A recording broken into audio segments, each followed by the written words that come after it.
Hello students, welcome to my channel. आज हम बात करने वाले हैं अपने व्यष्टि अर्थशास्त्र का चैप्टर नंबर 11 जिसका नाम है बाजार के रूप या फिर फॉर्म ऑफ मार्केट। आज हम इसके पार्ट 1 की बात करेंगे। ये चैप्टर आपकी बुक का बहुत ही इंपॉर्टेंट चैप्टर रहेगा। इस चैप्टर के अंदर हम बाजार के बारे में पढ़ेंगे, बाजार के प्रकार के बारे में पढ़ेंगे तथा हर एक प्रकार की जितने प्रकार के हमारे बाजार होते हैं उनकी क्या क्या विशेषताएं होती है, किन बेसिस पे हम उन्हें डिवाइड कर देंगे, इन सब के बारे में हम आज पढ़ने वाले हैं। तो आइए आज की वीडियो स्टार्ट करते हैं।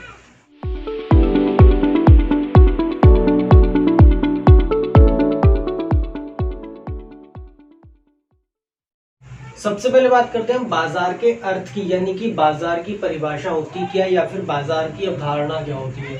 बाजार बोलते किसको है? तो बाजार की अवधारणा का अर्थ होता है ऐसी व्यवस्था या ऐसी प्रणाली जिसके अंतर्गत किसी भी वस्तु के क्रेता तथा विक्रेता यानी वस्तु को खरीदने वाले तथा वस्तु को बेचने वाले एक दूसरे के संपर्क में आते हो। कैसे आते हो? एक दूसरे के संपर्क में आते हो। ऐसी प्रणाली को क्या बोला जाता है? बाजार बोला जाता है। देखिए, चाहे तो आप अपनी कहीं पर मार्केट में जा करके अपने घर से बाहर निकल करके आप सामान खरीद के लाते हैं, वो भी एक बाजार है। आप अपने फोन पर कोई डील फाइनल करते हैं, कॉल पर बात करके, फोन पे बात करके आप अपनी कोई डील फाइनल कर रहे हैं, तो वो भी एक बाजार का ही तरीका है, वो भी एक बाजार ही होता है। आप शेयर मार्केट के अंदर मोबाइल से इन्वेस्ट कर रहे हो, वो भी बाजार है। लैपटॉप पे बैठ के कोई चीज़ ऑनलाइन खरीद रहे हो, वो भी क्या है? बाजार ही होता है। तो बाजार से अभिप्राय उस सभी स्थान से होता है जहां पर किसी भी वस्तु को खरीदा तथा बेचा जाता हो। उस हर एक स्थान को हम बाजार बोलते हैं जहां पर वस्तु के क्रेता तथा विक्रेता एक दूसरे के संपर्क में आते हैं। क्लियर है? अब हम बात करते हैं बाजार के प्रकार की या बाजार के रूप की। तो देखिए, जो बाजार के प्रकार होते हैं, बाजार के प्रकार या फिर रूप, आप इनको फॉर्म ऑफ मार्केट या टाइप्स ऑफ मार्केट बोल सकते हो। तो बेसिकली जो हमारे बाजार होते हैं वो 4 प्रकार का बाजार पाया जाता है। एक होता है हमारा पूर्ण प्रतियोगिता बाजार, जो होता है हमारा पूर्ण प्रतियोगिता बाजार होता है। नेक्स्ट होता है हमारा एकाधिकार बाजार। थर्ड होता है हमारा एकाधिकारी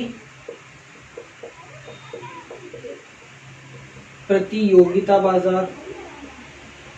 और लास्ट होता है हमारा अल्पाधिकार बाजार। तो हमारे इकोनॉमिक्स के अंदर ये 4 टाइप्स के बाजार होते हैं। पहला होता है हमारा पूर्ण प्रतियोगिता बाजार, सेकंड होता है हमारा एकाधिकार बाजार, थर्ड होता है हमारा एकाधिकारी प्रतियोगिता बाजार तथा फोर्थ होता है हमारा अल्पाधिकार बाजार। क्लियर है? आज की वीडियो के अंदर हम जो बात करने वाले हैं, आज की वीडियो के अंदर हम अपने पूर्ण प्रतियोगिता बाजार तथा एकाधिकार बाजार की बात करेंगे। नेक्स्ट वीडियो के अंदर हम अपने एकाधिकारी प्रतियोगिता तथा अल्पाधिकार की बात करेंगे।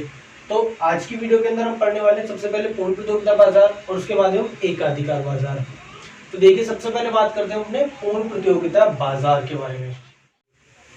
तो देखिए, अब हम बात करते हैं पूर्ण प्रतियोगिता बाजार की। अगर हम पूर्ण प्रतियोगिता बाजार की डेफिनेशन की, इसकी परिभाषा की बात करें तो पूर्ण प्रतियोगिता बाजार बाजार का वह रूप होता है जहां पर किसी भी वस्तु के क्रेता तथा विक्रेता बहुत बड़ी संख्या में, बहुत अधिक संख्या में पाए जाते हो। मतलब कि ऐसा बाजार जहां पर किसी वस्तु को खरीदने वाले भी बहुत ज्यादा होते हैं और उस वस्तु को बेचने वाले भी बहुत ज्यादा होते हैं। ऐसे बाजार को हम क्या बोलते हैं? पूर्ण प्रतियोगिता बाजार बोला जाता है।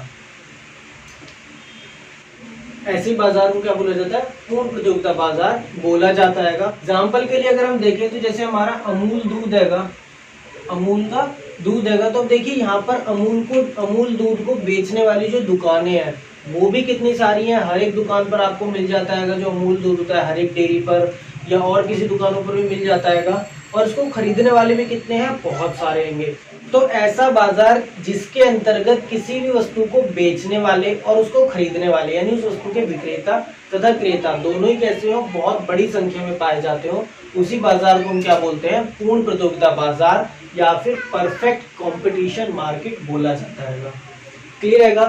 ये इसकी कुछ विशेषताएं लिखी हैं पूर्ण प्रतियोगिता बाजार की, जिनके बेसिस पे हम किसी भी मार्केट को डिफाइन करते हैं कि वो पूर्ण प्रतियोगिता बाजार होगा या नहीं होगा। ये सारी कंडीशन उसके अंदर पाई जाती हैं। जैसे फर्स्ट के हमारी क्रेताओं व विक्रेताओं की अधिक संख्या, तो हमने डेफिनेशन के अंदर ही पढ़ा था कि भाई पूर्ण प्रतियोगिता बाजार के अंतर्गत किसी भी वस्तु के जो क्रेता और विक्रेता होते हैं वो बहुत अधिक संख्या में पाए जाते हैं, अनगिनत होते हैं उस वस्तु के क्रेता तथा विक्रेता। सेकंड है हमारा समरूप वस्तु है। समरूप वस्तु का मतलब क्या होता है, एक जैसी वस्तु का मिलना। देखिए यहाँ पर जो भी हमारी पूर्ण प्रतियोगिता बाजार होती है इसके अंतर्गत वस्तु जो होती है वो समरूप पाई जाती है। मतलब आप किसी भी दुकान से खरीद लो, आपको जो वस्तु मिलेगी वो एक जैसी मिलेगी। अमूल दूध आता है, आप किसी भी दुकान से खरीद लो, आपको एक ही जैसी पैकिंग में मिलेगा। ना तो उसकी कोई पैकिंग में फर्क होगा, ना पैकिंग पे जो कलर हो रहा है उसके अंदर फर्क होगा, ना उसके साइज में फर्क होगा, ना उसके वजन में फर्क होगा, ना उसकी क्वालिटी के अंदर फर्क होगा। तो समरूप वस्तुओं का मतलब होता है जितनी भी वस्तु यहाँ पर पाई जाती है, जो भी वस्तु यहाँ पर पाई जाती हैं उनके रंग, आकार, रूप, बनावट आदि किसी में भी फर्क नहीं पाया जाता। वो सबकी सब कैसी होती है, एक जैसी होती होंगी। अमूल दूध की जो थैली हैगी वो आपको हर जगह एक ही जैसी कलर की, एक ही जैसी क्वालिटी की, एक ही जैसी साइज की, एक ही जैसी शेप की मिलेगी। क्लियर हैगा? तो समरूप वस्तुएं पाई जाती हैं। थर्ड होता है हमारा पूर्ण ज्ञान। पूर्ण ज्ञान से मतलब क्या होता है, इस बाजार की स्थिति में, मतलब पूर्ण प्रतियोगिता बाजार की स्थिति में जो भी वस्तु के क्रेता होते हैं, जो खरीदने वाले होते हैं, उनको वस्तु के बारे में पूर्ण ज्ञान होता है। उनको वस्तु के बारे में पूर्ण ज्ञान होता है। क्लियर रहेगा? यानी कि अगर आप जैसे किसी भी वस्तु के ग्राहक हो, आप अमूल दूध खरीदने जा रहे हो, तो आपको अमूल दूध के बारे में पूरी नॉलेज होगी कि इसकी थैली कितने रुपए की आती है, इसका प्राइस क्या आएगा, इसकी क्वालिटी कैसी होती है, इसका वजन कितना आता है, जो पैकेट के अंदर जो दूध आता है उसका वजन कितना होता है। क्लियर है? तो आपको वस्तु के बारे में पूरी जानकारी पाई जाती है। कैसे कलर का इसका पैकेट होता है, किस तरह की इसकी पैकिंग आती है, कितना प्राइस होता है और कहाँ कहाँ पर ये आपको दूध मिल जाएगा। इन सब के बारे में आपको पूरी नॉलेज, पूर्ण ज्ञान होता है। तो ग्राहक को पूर्ण ज्ञान होता है, जो भी वस्तु को खरीदने वाले हैं, क्रेता जो है उसके। फोर्थ होता है हमारा स्वतंत्र प्रवेश तथा छोड़ना। यहाँ पर जो फर्में होती हैं, जो भी फर्म्स आएंगी, फर्म का मतलब जो दुकानें उस प्रोडक्ट को, उस वस्तु को बेचती हैं, तो उनका प्रवेश तथा उनका छोड़ना दोनों ही क्या होते हैं, स्वतंत्र होते हैं। मतलब अपनी मर्जी से कोई भी फर्म कभी भी बाजार के अंदर एंटर कर सकती है और कभी भी बाजार को छोड़ करके जा सकती है। उसको कोई भी लीगल फॉर्मेलिटी करने की जरूरत नहीं होती। मान लीजिए आप ही हो, अगर आप अपनी दुकान खोलना चाहते हो, आप अमूल दूध बेचना चाहते हो, तो आपको किसी से भी कहीं कोर्ट में जाकर के, पुलिस स्टेशन में जाकर के या अमूल कंपनी में जाकर के आपको वहां से अथॉरिटी लेने की जरूरत नहीं है। आप जब मर्जी अपनी दुकान खोल सकते हो, और अगर आपके ऑलरेडी एक दुकान है, आप उसे बंद करना चाहते हो, तो आप अपनी मर्जी से उसको कभी भी बंद कर सकते हो। तो यहाँ पर जो फर्मों का प्रवेश तथा उससे निकलना होता है, बाजार से छोड़ना जो है, निकास, वो दोनों क्या होते हैं, स्वतंत्र होते हैं। फर्म अपनी मर्जी से कभी भी बाजार में एंटर कर सकती है और कभी भी बाजार को छोड़ करके जा सकती है। फिफ्थ पॉइंट हमारा, फर्म जो होती है कीमत स्वीकारक होती है। देखिए पूर्ण प्रतियोगिता बाजार के अंदर जो भी कीमत होती है, वस्तु की जो कीमत होगी, वो जो तय करता है फर्म, उसका उद्योग। उद्योग का मतलब होता है जो भी मैन्युफैक्चर होता है, जो उस वस्तु को बना रहा है, वो तय करता है और सभी फर्मों को उस प्राइस को मानना पड़ता है। यानी कि फर्म जो होती है वो कीमत स्वीकारक होती है, निर्धारक नहीं होती। आप इसको इस तरह से लिख सकते हो,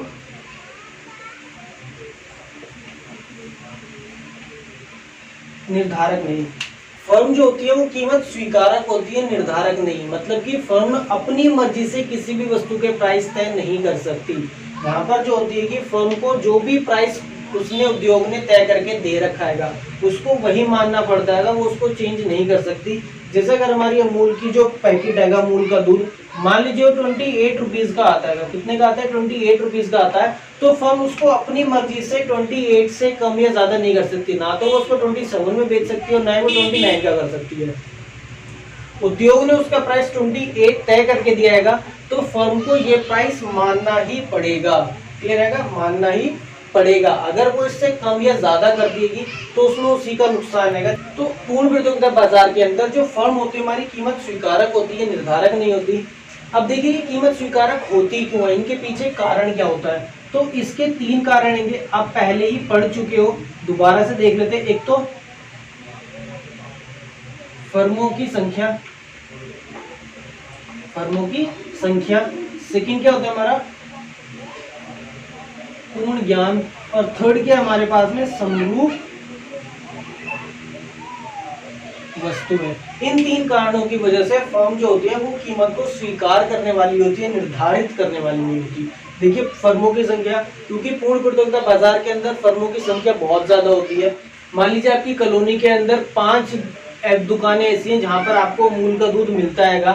अब 5 में से किसी एक दुकान वाले ने क्या कर दिया, 28 की जगह 29 का दूध कर दिया, तो क्या उससे लोग बाग खरीदेंगे दूध? नहीं खरीदेंगे। बाकी जो 4 दुकानें वो वहां से खरीदने लग जाएंगे। तो फर्मों की संख्या अधिक होती है, जिसकी वजह से फर्म जो होती है अपनी कीमत को नहीं बढ़ा सकती। जैसे वो अपनी कीमत बढ़ाती है, जो उसके ग्राहक होते हैं, जो उसके कस्टमर्स होते हैं, वो दूसरी दुकानों की तरफ, दूसरी फर्म की तरफ ट्रांसफर होना शुरू हो जाते हैं। तो फर्मों की संख्या अधिक होने की वजह से भी प्राइस को अपनी तरफ अपने आप से निर्धारित नहीं कर सकती। इसी तरह से अगर वो अपने प्राइस को कम कर दे, मान लीजिए 28 का है वो 27 में बेचने लग जाए, तो इससे उसके कस्टमर तो बढ़ जाएंगे, बट क्या होगा, उसको अनावश्यक नुकसान हो जाएगा। जिस दूध को 28 में बेच सकते हैं इजीली, वो उसको 27 में बेच करके अपना खुद का ही नुकसान करेगी। तो कीमत तो इसलिए जो यहाँ पर फर्म होती है, ना तो वो कीमत को बढ़ा सकती है अपनी मर्जी से, ना ही घटा सकती है। सेकंड हमारा पूर्ण ज्ञान। ग्राहक को वस्तु के बारे में पूर्ण ज्ञान होता है, पूरी नॉलेज होती है कि इसलिए जैसे किसी कोई भी फर्म अपनी वस्तु की कीमत को बढ़ाती है, तो क्या होगा, उसके ग्राहक दूसरी दुकान की तरफ या दूसरी फर्म की तरफ शिफ्ट हो जाएंगे। सेम हमारा समरूप वस्तुओं के अंदर होता है। यहाँ पर वस्तु कैसी होती है, समरूप पाई जाती है, इसलिए ग्राहक को कोई प्रॉब्लम नहीं होती एक जगह से अपनी जो फर्म होती है उसको चेंज करने में। मान लीजिए आप किसी एक दुकान से दूध लेते हो, अगर उसने प्राइस बढ़ दिया, आप दूसरी दुकान पे चले, क्योंकि आपको दूध की क्वालिटी में, कलर में, पैकेट के साइज में या किसी भी चीज में कोई फर्क नहीं पड़ने वाला, बिल्कुल सेम चीज वही मिलेगी जो आपको उस दुकान पर मिलेगी। तो समरूप वस्तु की वजह से भी जो फर्म होती है वो कीमत को अपने आप से निर्धारित नहीं कर सकती। जो बहुत ही इंपॉर्टेंट इसकी विशेषता होती है, जो फर्म होती है वो इस बाजार के अंदर कीमत स्वीकारक होती है, निर्धारक नहीं होती। नेक्स्ट है हमारा अतिरिक्त यातायात लागत का अभाव। तो यातायात लागत मतलब जो हमारी ट्रांसपोर्टेशन कॉस्ट आती है। देखिए आपने बहुत सारी वस्तुओं के अंदर देखा होगा कि मान लीजिए एक वस्तु हैगी जो दिल्ली के अंदर 50 रुपए की मिलती हैगी, आप किसी दूसरे स्टेट में जाकर के देखते हो तो वो वस्तु आपको 52 की मिलती है, किसी दूसरे स्टेट में जाकर के देखते हो तो आपको 55 की मिलती है। बहुत सारी गुड्स पे ऐसा होता है कि एक स्टेट के अंदर वो इतने की, दूसरे स्टेट में इतने की, तीसरे स्टेट में इतने की। वो क्या होता है, उसकी ट्रांसपोर्टेशन कॉस्ट बढ़ती रहती है। मतलब जैसे जैसे उसको एक जगह से दूसरी जगह लेके जाया जाता है, तो जो ट्रांसपोर्टेशन कॉस्ट आती है वो हम उसके प्राइस में जोड़ करके उसको बढ़ा देते हैं। बट पूर्ण प्रतियोगिता बाजार की स्थिति में ये जो कंडीशन होती है, जो हमारी ट्रांसपोर्टेशन कॉस्ट आती है, ये जो यातायात लागत है, इसका अभाव पाया जाता है। मतलब अगर एक स्टेट के अंदर वो चीज 50 रुपए की है तो हर एक जगह पर वो चीज 50 की ही मिलेगी। क्लियर है? यहाँ पर यातायात लागत को कभी भी वस्तु की कीमत में नहीं जोड़ा जाता। अगर अमूल की दूध आपको दिल्ली के अंदर 28 का मिलता है, तो बाकी स्टेट्स के अंदर चाहे आप कहीं पर भी ले लीजिए वो आपको 28 का ही मिलेगा। उसमें ऐसा नहीं है कि ट्रांसपोर्टेशन कॉस्ट के नाम पर जो शॉपकीपर है आपसे, जो फर्म है, वो आपसे ज्यादा पैसे वसूलने लग जाए। क्लियर है? तो अतिरिक्त यातायात लागत का भाव पाया जाता है। लास्ट वन क्या हमारा, पूर्ण गतिशीलता। तो पूर्ण गतिशीलता का मतलब होता है पूर्ण प्रतियोगिता बाजार के अंतर्गत जो भी हमारे उत्पादन के कारक होते हैं वो कैसे होते हैं, पूर्ण गतिशील होते हैं। मतलब कि जहां पर भी कीमत अधिक होती है ये वहीं की तरफ ट्रांसफर होना शुरू हो जाते हैं। क्लियर है? ये कैसे होते हैं, गतिशील प्रकृति के पाए जाते हैं। जहां पर भी इनको प्राइस अच्छा मिलता है, ज्यादा मिलता है, ये वहीं की तरफ शिफ्ट होना शुरू हो जाते हैं। क्लियर है? तो हमारी पूर्ण प्रतियोगिता बाजार की विशेषताएं हो गई। अब हम बात कर लेते हैं पूर्ण प्रतियोगिता बाजार की स्थिति में वस्तु का मांग वक्र कैसा होता है, किस तरह से उसका मांग वक्र बनाया जाता है। देखिए, तो देखिए पूर्ण प्रतियोगिता बाजार की स्थिति में जो भी वस्तु का मांग वक्र होता है, वस्तु का मांग वक्र यानी कि उसका डिमांड कर्व। डिमांड कर्व कैसा होता है, हमेशा एक्स अक्ष के यानी कि एक्स एक्सिस के समांतर पाया जाता है। यानी कि किस तरह का पाया जाता है, वो पूर्णतः लोचदार। कैसा होता है हमारा, पूर्णतः लोचदार पाया जाता है। पूर्ण प्रतियोगिता बाजार की स्थिति में वस्तु का जो मांग वक्र होता है वो कैसा होता है, पूर्णतः लोचदार होता है, यानी कि एक्स अक्ष के समांतर पाया जाता है। देखिए अगर मैं इसका ग्राफ बनाऊं तो किस तरह से इसका ग्राफ बनता है। ये हमारा y एक्स है, 0 है, x एक्स है, क्लियर है। जो हमारा मांग वक्र होगा वो हमेशा कैसा होगा, x एक्स के समांतर होगा। ये हमारा डी कर्व होगा। ये वस्तु का प्राइस है, यहाँ पर सेम प्राइस पर ही वस्तु की जो क्वांटिटी होती है, जो उसकी मांग है वो कैसी होती है, कम ज्यादा होती रहती है। Q1 है, Q2 है, Q3 है। यहाँ पर वस्तु की जो कीमत होती है, अभी हमने पढ़ा था, वस्तु की कीमत हमेशा उद्योग तय करता है, फर्म तय नहीं करती, इसलिए उसकी एक समान ही कीमत चलती जाती है। और वस्तु की जो मांग होती है वो उसी कीमत पर कम ज्यादा होती रहती है। अगर फर्म अपनी कीमत के अंदर थोड़ा सा भी चेंज लाती है, बहुत हल्का सा चेंज लाती है, तो वस्तु की जो मांग होती है वो बहुत ज्यादा बढ़ सकती है। अगर वो कीमत को थोड़ा सा भी कम कर दे तो वस्तु की कीमत, जो वस्तु की मांग होती है वो अनंत तक जा सकती है। इसी तरह से अगर फर्म अपनी कीमत में थोड़ी सी भी बढ़ोतरी कर देती है, अपनी कीमत को बहुत थोड़ा सा बढ़ा दे, तो उसकी जो फर्म की मांग होगी वो 0 पर भी आ सकती है। क्लियर है। तो पूर्ण प्रतियोगिता बाजार की स्थिति में मांग वक्र कैसा होता है, हमेशा एक्स अक्ष के समांतर बनता है, यानी कि पूर्णतः लोचदार पाया जाता है। क्लियर है। अब देखिए नेक्स्ट टॉपिक हमारा है एक और, नेक्स्ट टॉपिक क्या है हमारा, पूर्ण प्रतियोगिता बाजार की स्थिति में फर्मों का जो लाभ होता है वो कैसा होता है। फर्म का लाभ पूर्ण प्रतियोगिता बाजार की स्थिति में जो हमारी फर्म होती है, जो हमारी दुकानदार है, जो फर्म्स है, वो किस तरह का लाभ अर्जित करते हैं। तो पूर्ण प्रतियोगिता बाजार की स्थिति के अंदर जो फर्म होती है वो हमेशा और हमेशा अपना सामान्य लाभ अर्जित करती है। कैसे करती हैं, सामान्य लाभ अर्जित करते हैं, यानी कि बहुत ही मिनिमम प्रॉफिट पर वो काम करती हैं। सामान्य लाभ क्या होता है, जहां पर हमारी टीसी टीआर के बराबर हो जाती है, उसी स्थिति को हम क्या बोलते हैं, सामान्य लाभ बोलते हैं। आपने लागत और संप्राप्ति वाले चैप्टर में पढ़ा है कि सामान्य लाभ कौन सी स्थिति होती है, जहां पर टीसी और टीआर आपस में बराबर होती है। तो पूर्ण प्रतियोगिता बाजार की स्थिति के अंदर जो फर्म होती है वो अपने सामान्य लाभ पर काम करती रहेंगी।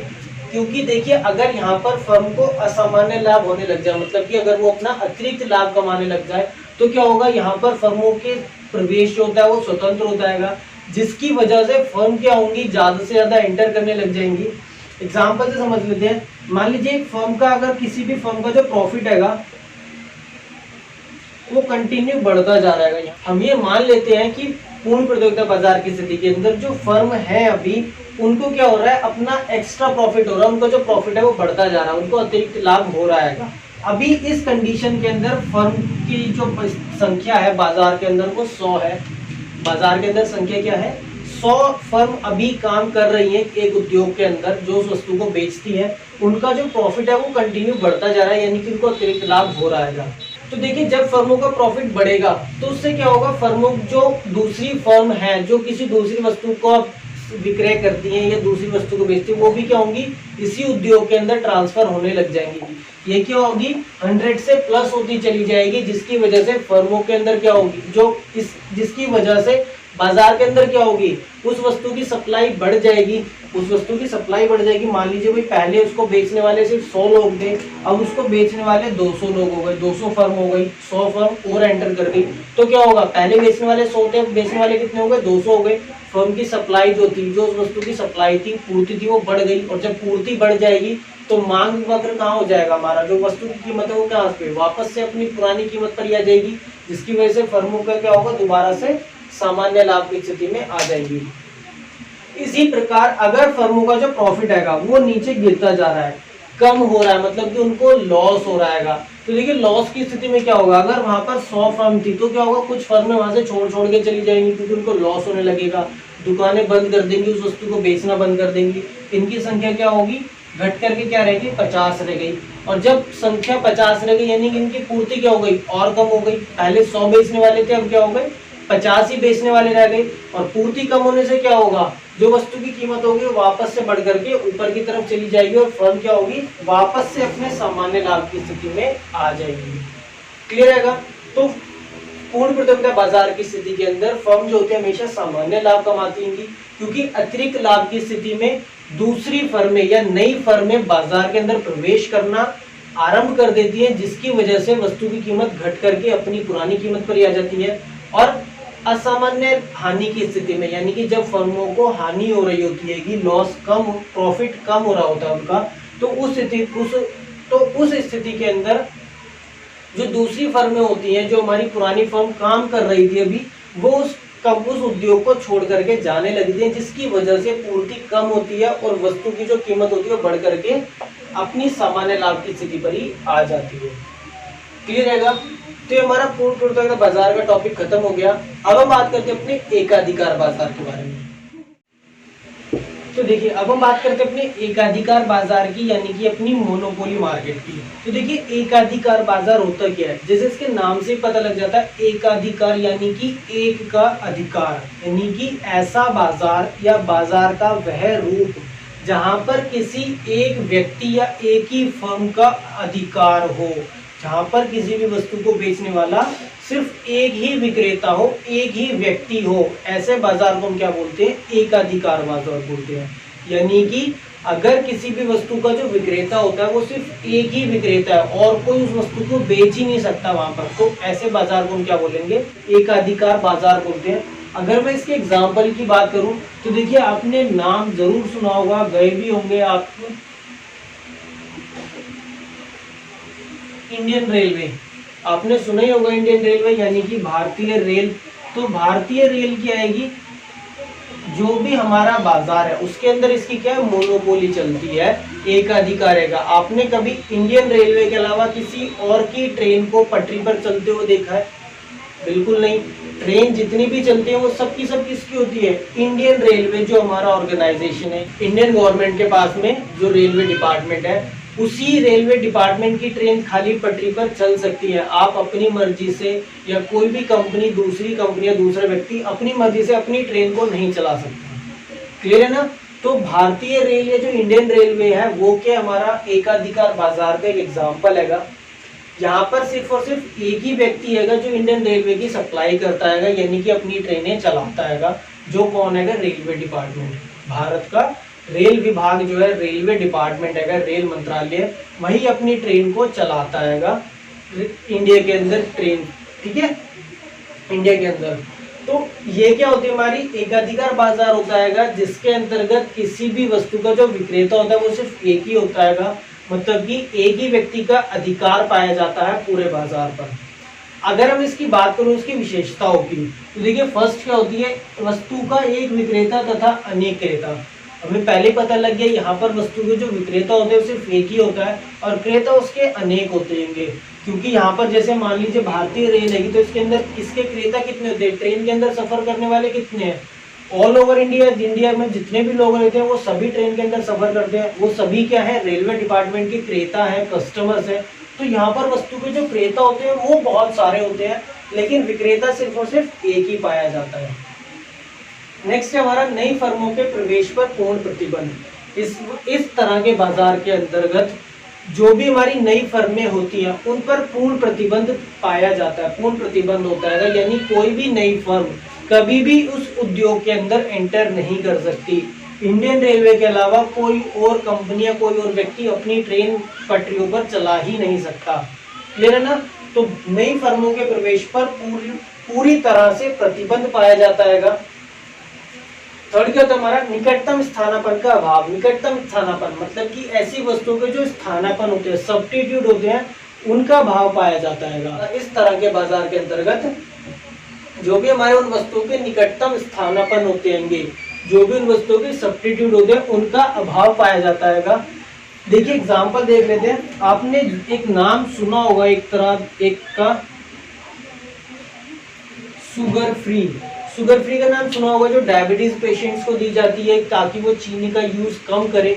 आपने कभी भी इसका सब्स्टिट्यूट नहीं देखा होगा, कभी भी आपने इसका सब्स्टिट्यूट नहीं देखा होगा। हर जगह आपको क्या मिलती है? शुगर फ्री ही मिलती है। कंपनी ने इसका कोई सब्स्टिट्यूट बनाया ही नहीं है और ना ही कोई दूसरी कंपनी इसका सब्स्टिट्यूट बना सकती है, क्योंकि इस बाजार के ऊपर जो भी ये शुगर फ्री के अंदर जो प्रोडक्ट आता है उसके ऊपर बाजार ने, जो कंपनी है, उसने क्या ले रखी है? एकाधिकार ले रखा है अपना। ले रहेगा, उसने अपना एकाधिकार कर रखा है, मोनोपोली है उसकी। तो इसका सब्स्टिट्यूट कोई है ही नहीं। मतलब कि अगर किसी बंदे को डायबिटीज है तो उसके लिए मजबूरी हो जाएगी, उसको शुगर फ्री ही खरीदना पड़ेगा, उसके अलावा और कोई सब्स्टिट्यूट उसका ले ही नहीं सकता। तो निकटतम स्थानापन्न वस्तु का अभाव पाया जाता है यहाँ पर। फोर्थ क्या हमारा? कीमत पर पूर्ण नियंत्रण होता है। इस तरह के बाजार के अंदर जो भी फर्म होती है उसका पूरी तरह से नियंत्रण होता है, वो अपनी वस्तु को कितने रुपए में सेल करना चाहती है, बेचना चाहती है। देखिए इंडियन रेलवे यहाँ पर मोनोपोली के अंदर है, तो ये इंडियन रेलवे की मर्जी है, इंडियन रेलवे की अपनी इच्छा है कि वो अपनी जो भी ट्रेन का किराया है वो कितना रखना चाहती है। कभी भी रेलवे के अंदर इस तरह से तो किराया नहीं बढ़ाया जाता कि भाई ट्रेनों के अंदर सफर करने की डिमांड ज्यादा बढ़ गई है, लोग ज्यादा सफर कर रहे हैं तो किराया बढ़ा दो, या फिर लोगों ने सफर करना कम कर दिया ट्रेनों के अंदर तो किराया घटा दो। इस तरह से तो किराया यहाँ पर तय नहीं होता। यहाँ पर रेलवे की जब मर्जी होती है वो अपना किराया ज्यादा कर देती है, जब मर्जी होती है किराया कम कर देती है। तो कीमत पर पूर्ण नियंत्रण पाया जाता है फर्म का। जो भी फर्म होती है कि वो अपनी मर्जी से कितनी भी कीमत वसूल कर सकती है कि यहाँ पर उसका पूरी तरह से नियंत्रण होता है, वो किसी भी वस्तु को कितने रुपए में भी बेच सकती है। लास्ट में हमारा कीमत विभेद। कीमत विभेद का मतलब क्या होता है? देखिए यहाँ पर वस्तु को बेचने वाला एक ही व्यक्ति होता है और खरीदने वाले क्या होते हैं, बहुत सारे होते हैं। तो इसलिए यहाँ पर कीमत विभेद पाया जाता है, मतलब कि विक्रेता जो है वो अपनी मर्जी से अलग अलग कस्टमर से अलग अलग प्राइस वसूल कर सकता है। जैसे शुगर फ्री हैगा, मान लीजिए इसके दो कस्टमर है, ए हैगा, ये बी हैगा, दो कस्टमर हैगा। मान लीजिए जो विक्रेता हैगा वो कस्टमर ए को इसकी जो शुगर फ्री है वो 100 रुपए में देता हैगा और बी को वो कितने में देता है, 150 में देता हैगा। क्लियर हैगा? तो कीमत विभेद पाया जाता है, मतलब कि विक्रेता अपनी मर्जी से अलग अलग कस्टमर से अलग अलग प्राइस वसूल कर सकता है, क्योंकि उसका एक अधिकार होता है, वो जितने मर्जी में चाहे अपने प्रोडक्ट को बेच सकता है। क्लियर हैगा? तो हमारी कुछ विशेषताएं थी एकाधिकार बाजार की। अब हम देखते हैं एकाधिकार बाजार के अंतर्गत वस्तु का जो मांग वक्र होता है वो किस तरह से बनता है। तो देखिए एकाधिकार बाजार के अंतर्गत वस्तु का जो मांग वक्र होता है वो बनता किस तरह से है। यहाँ पर कीमत विभेद पाया जाता है।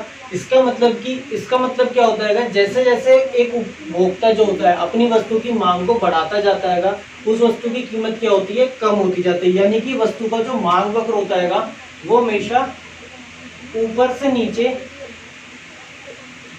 नीचे कैसा होता है, ऋणात्मक ढलान का होता है। ऋणात्मक ढलान को अगर हम बोले नॉर्मल लैंग्वेज में तो क्या होता है, बाएं से दाएं, यानी कि लेफ्ट टू राइट चलता है। यानी कि वस्तु का मांग वक्र किस तरह से होता है, कुछ इस तरह से हमारा वस्तु का मांग वक्र जाता है। डी कर्व हमारा आता है, ऊपर से नीचे बाएं से दाएं जाता है।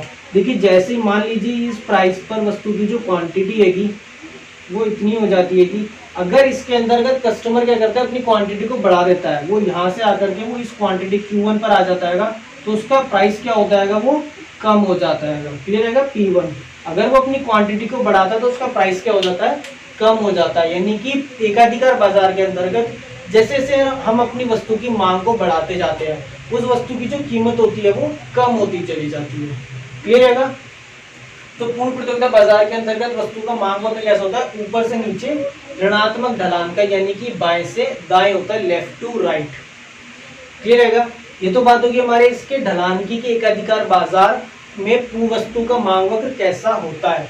अब देखिए एकाधिकार बाजार होता ही क्यों है, मतलब कि इसका उदय होता कैसे है, किस तरह से कोई भी एक मार्केट मोनोपोली बन जाती है, तो उसके पीछे कौन कौन से फैक्टर्स होते हैं, कौन कौन सी वो रीजंस होते हैं जिसकी वजह से कोई भी बाजार एकाधिकार बाजार बन जाता है।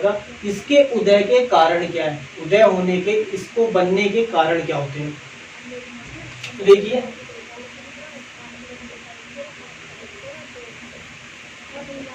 एकाधिकार बाजार के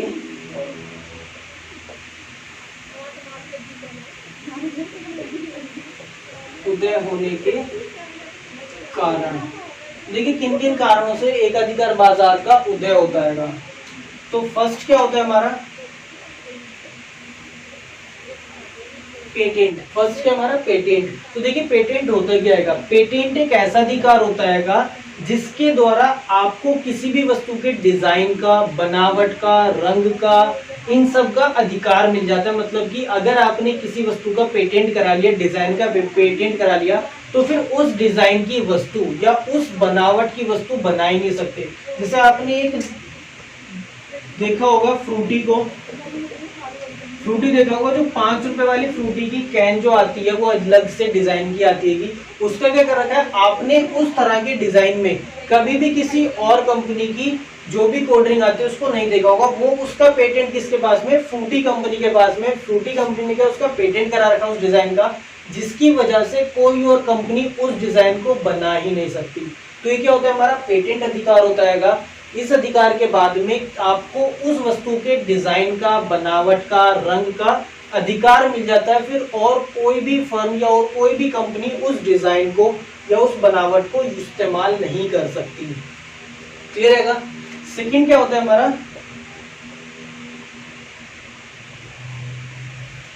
सरकारी लाइसेंस, या आप इसको बोल सकते हो नियंत्रण। सरकारी लाइसेंस या नियंत्रण, सरकारी लाइसेंस या नियंत्रण भी हमारा पेटेंट की तरह ही होता है। जब हम गवर्नमेंट से अथॉरिटी ले लेते हैं, किसी भी वस्तु को बनाने की हम अथॉरिटी ले लेते हैं, तो उसको बोलते हैं सरकारी लाइसेंस।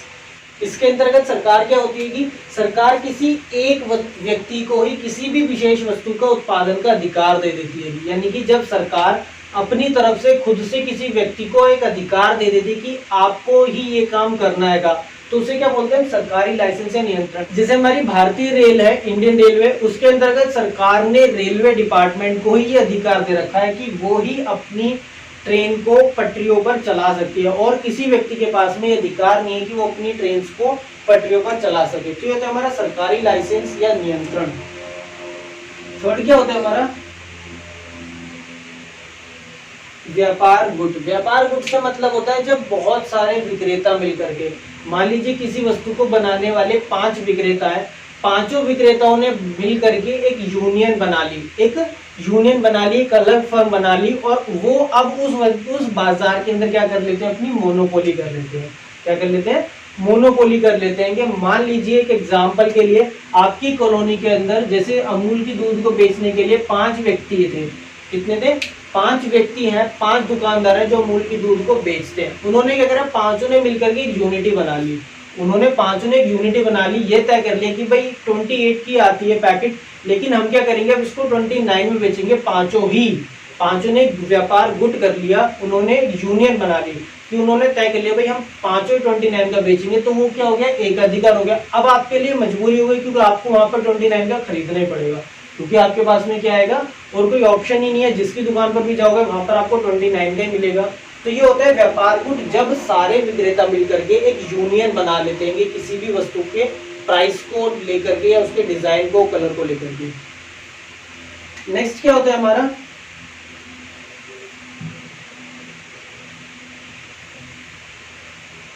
प्राकृतिक उपहार। प्राकृतिक उपहार का मतलब क्या होता है, जो हमें गॉड गिफ्ट मिलता है।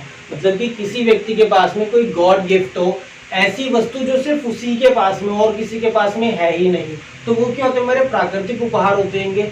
तो अगर किसी व्यक्ति के पास में प्राकृतिक उपहार होता हैगा, कोई नेचर से उनको गिफ्ट मिलता हैगा, जहां पर उसकी मोनोपोली साबित हो जाए या जिसकी वजह से उसकी मोनोपोली सिद्ध हो जाए उस बाजार के अंदर, तो ये भी इस वजह से भी एकाधिकार बाजार का उदय हो जाता है। तो हमारे कुछ फैक्टर्स थे जिनकी वजह से एकाधिकार बाजार का उदय होता है। आई होप आप सबको समझ में आ गए होंगे। तो आज की वीडियो के लिए इतना ही था। नीचे कमेंट करके जरूर बताइएगा कि आपको वीडियो कैसी लगी, और अगर वीडियो अच्छी लगी हो तो लाइक कर दीजिएगा और अपने दोस्तों के साथ शेयर जरूर कीजिएगा। नेक्स्ट वीडियो के अंदर हम इससे आगे के टॉपिक अपने एकाधिकारी प्रतियोगिता बाजार तथा अल्पाधिकार बाजार की बात करेंगे।